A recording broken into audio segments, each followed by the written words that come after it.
अस्सलामुअलैकुम अली बाबा food secrets ਦੇ ਵਿੱਚ ਤੁਹਾਨੂੰ ਖੁਸ਼ਾਮਦੀਦ ਕਹਿੰਦੇ ਆ। ਅੱਜ ਅਸੀਂ ਤੁਹਾਡੇ ਵਾਸਤੇ ਇੱਕ ਨਵੀਂ ਰੈਸਪੀ ਲੈ ਕੇ ਆਏ ਆ ਜਿਹਦੇ ਵਿੱਚ ਅਸੀਂ ਬਣਾਉਣ ਲੱਗੇ ਆ ਗਾਜਰਾਂ ਦਾ ਹਲਵਾ ਯਾਨੀ ਕਿ ਜਰੇਲਾ।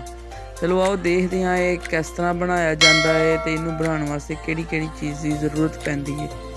ਸਾਰਿਆਂ ਤੋਂ ਪਹਿਲੇ 3 ਕਿਲੋ ਗਾਜਰਾਂ ਲੈ ਲਾਂਗੇ ਤੇ ਇਹਨੂੰ ਅਸੀਂ ਛਿੱਲ ਲਾਂਗੇ।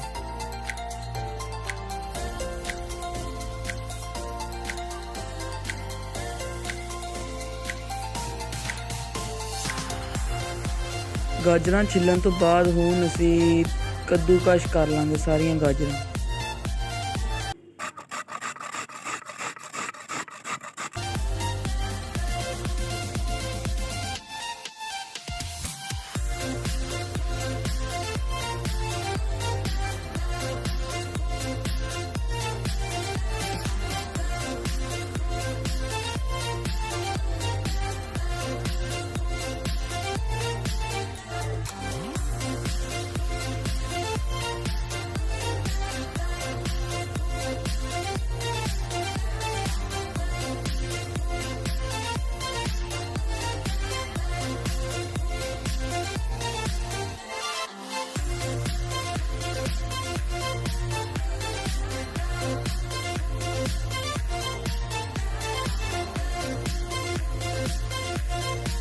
गाजर कद्दूकश करने तो बाद फिर असी कढ़ाई चढ़ा लांगे चूल्हे ते इहदे विच असी 3 किलो दुध पा लांगे।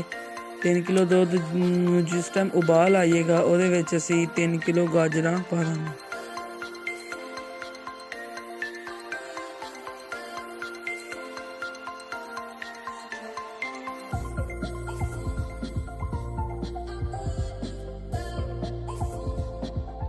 फिर इन्हूं अच्छी तरह पकाने तो बाद फिर असी उहदे विच आधा किलो चीनी ऐड करांगे।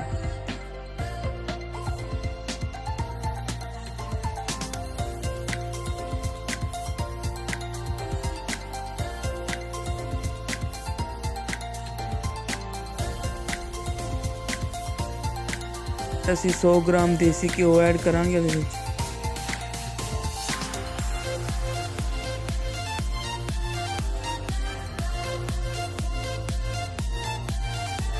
फिर असी इहदे विच 5 अंडे ऐड करांगे।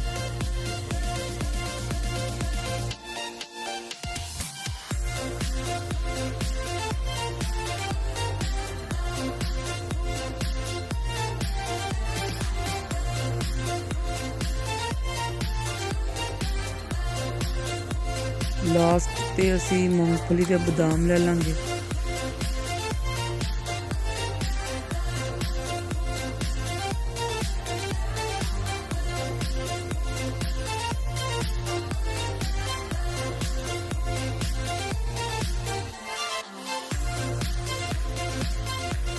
मूंगफली साबत ते बादाम दे असी छोटे छोटे टुकड़े करके ना असी उन्हें विच पा देंगे।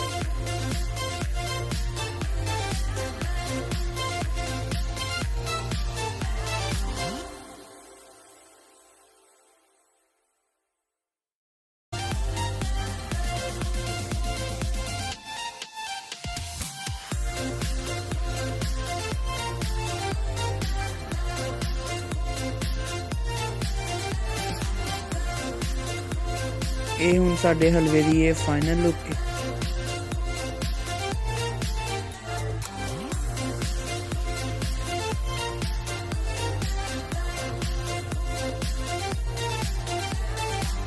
ਅਗਰ ਤੁਹਾਨੂੰ ਸਾਡੀ ਵੀਡੀਓ ਅੱਛੀ ਲੱਗੇ ਤਾਂ ਸਾਡੇ ਚੈਨਲ ਨੂੰ ਸਬਸਕ੍ਰਾਈਬ ਲਾਜ਼ਮੀ ਕਰ ਦਿਓ।